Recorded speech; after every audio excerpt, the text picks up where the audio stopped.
Assalamualaikum warahmatullahi wabarakatuh, Sobat Andy More. Balik lagi buat teman-teman semuanya, kita bakal di segmennya NDM Crop ya. Jadi di segmen ini kita akan mengulas sebuah digital branding, bahkan juga personal branding.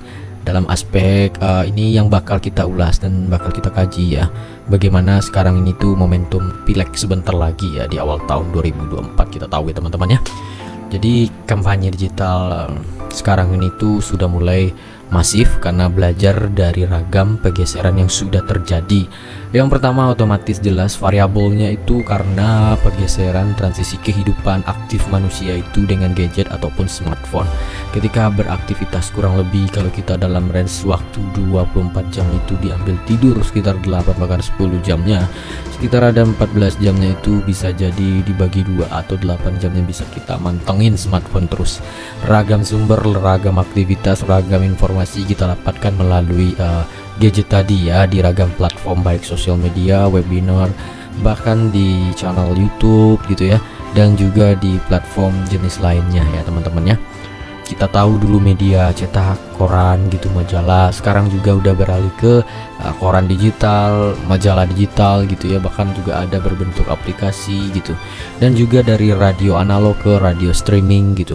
Ragam hal yang sudah terjadi, sebuah transformasi dan sebuah revolusi di dunia digital yang besar-besaran ini juga membawa dampak dalam beragam aspek ya, salah satunya campaign digital. Nah, dalam fase ini kita akan mengulas secara general ya. Kita tahu masyarakat di Indonesia itu kembali menyambut yang namanya itu kontestasi pesta demokrasi di tahun 2024 yang akan datang nih teman-teman.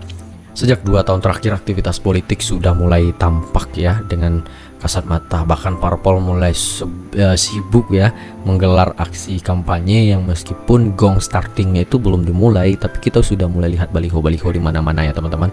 Kemudian salah satunya kampanye digital melalui media sosial, ragam platform yang bisa mereka gunakan sebagai instrumen untuk mencapai tujuan dan juga insert dari dirinya yang ingin dipromosikan gitu, baik di Instagram, Twitter, Facebook, bahkan juga TikTok, juga bisa YouTube. Kampanye digital dimaksud untuk menjangkau audiens yang lebih luas dan memanfaatkan media sosial seperti hal yang kita sebutkan tadi untuk upaya memperkenalkan diri ya ke tengah-tengah masyarakat ya. Kemudian kita akan ulas strategi kampanye digital, misalkan caleg melalui sosial media ya. Kita ambil aja kurang lebih 5 variabel. Yang pertama itu persentase penggunaan sosial media. Kalau kita lihat di Indonesia ini cukup tinggi ya teman-teman. Hal ini dapat tentunya bisa kita jadikan sebuah ladang ataupun keinginan, keperluan yang bisa kita gunakan nantinya, seperti halnya dalam kampanye digital. Untuk spesifiknya lebih konkret itu caleg misalnya. Pada media sosial informasi jelas menyebar luas dalam waktu yang cepat dan juga real time lah gitu ya. Karakteristik seperti ini cocok sekali untuk membangun yang namanya branding dengan tujuan menyenangkan hati masyarakat. Dan juga berikut yang coba kita rangkum ya, tips and triknya, siapa tahu bermanfaat dalam strategi campaign digital caleg melalui media sosial yang efektif lah untuk melakukan persona branding. Hal yang pertama harus kita persiapkan yaitu bidik audiens dengan tepat. Pertama sekali Anda harus memiliki bidikan audiens terlebih dahulu, atau netizen bahkan pengguna sosial media yang memiliki karakteristik yang tentu berbeda-beda tergantung platform serta media sosial yang mana yang sering mereka gunakan. Antara pengguna Twitter dengan pengguna Instagram terdapat perbedaan karakter ya teman-teman ya. Twitter cenderung bebas sehingga netizen lebih ekspresif dalam menulis ataupun berkomentar. Lain lagi dengan karakteristik pengguna Instagram ataupun TikTok yang sekarang ini juga cukup happening ya teman-teman. Poinnya Anda harus tepat menentukan target audiens, media sosial mana yang akan digunakan dalam campaign tersebut. Setelah menentukan target audiens, langkah selanjutnya adalah mempelajari default ataupun kebiasaan mereka dalam berkomunikasi dan juga berinteraksi teman-teman.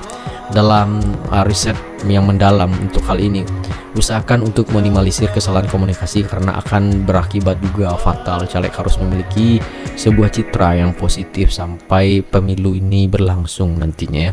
Kemudian variabel kedua yang harus kita persiapkan yaitu pelajari niche pada platform yang kita pilih. Strategi kampanye di digital ini untuk orientasi caleg ya. Berikutnya mempelajari niche atau keunikan dari platform digital yang sudah ada, seperti yang disinggung pada poin yang pertama tadi ya, bahwa netizen memiliki karakteristik yang jelas berbeda-beda tergantung media sosial mana yang mereka gunakan ya. Karenanya Anda harus melakukan riset dan juga menemukan niche dari setiap media sosial, serta mempelajari niche apa yang bisa menempatkan diri dengan sesuai lah ya teman-teman. Kemudian variabel ketiga itu sampaikan key message atau dengan padat bahkan juga jelas lah ya. Pengguna media sosial sebagai masyarakat atau pelajar ya, mereka dapat menilai kualitas suatu informasi maupun konten yang kita sajikan. Salah satu kunci untuk menarik perhatiannya adalah dengan menyampaikan key message gitu ya, secara padat dan juga jelas. Perlu Anda catat ya, kita ketahui bersama bahwa penyampaian key message sangatlah mempengaruhi opini publik. Hal ini sudah dibuktikan dari ragam kampanye digital Presiden Amerika beberapa periode belakangan ini ya teman-teman. Barack Obama dan Donald Trump adalah kandidat-kandidat yang sukses memenangkan pemilu dengan key message yang berupa Make America Great Again ya. Ini tercatat sebagai salah satu key message yang cukup populer bukan cuma di Amerika tetapi juga bahkan di dunia ya. Apapun bentuk kampanye yang Anda lakukan, tujuannya tetap yaitu mencuri perhatian masyarakat nih teman-teman ya. Maka dari hal tersebut, manfaat kesempatan tersebut dengan menyampaikan key message dengan jelas, value-nya yang juga jelas ya, yang bernilai berbobot supaya calon konstituen pemilih itu adalah kecenderungannya terhadap persona branding yang kita bangun tadi. Kemudian next, variabel keempat itu membangun branding dengan desain yang cukup unik bahkan juga khas ya. Dalam ilmu desain komunikasi visual, mungkin teman-teman yang punya basically di hal tersebut itu punya pendalaman lah ya. Campaign digital menggunakan media sosial tentunya berkaitan dengan konten-konten yang berbentuk visual. Dari tahun ke tahun, desain untuk parpol selalu mencuri perhatian banyak orang nih teman-teman.